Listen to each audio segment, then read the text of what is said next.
আমাদের গ্রামখানি ছবির মতন মাটির তলায়ের ছড়ানো রতন। সুজলা সুফলা শস্য শ্যামলা আমাদের এই বাংলাদেশ।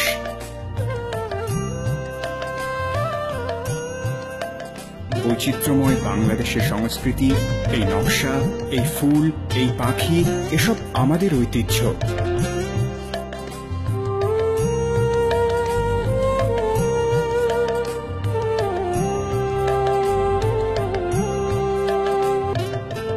ছায়া সুনিবিড় ছোট ছোট গ্রামগুলি যার প্রাণকেন্দ্র।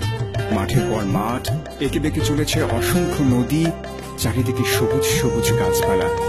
এই অপরূপ দৃশ্যে মন ভরে যায় যেন স্বর্গের থেকেও সুন্দর এই দেশ। গ্রাম বাংলার ইতিহাস, ঐতিহ্য, সংস্কৃতির খবর জানতে দেখতে থাকুন 71 নিউজ টিভি।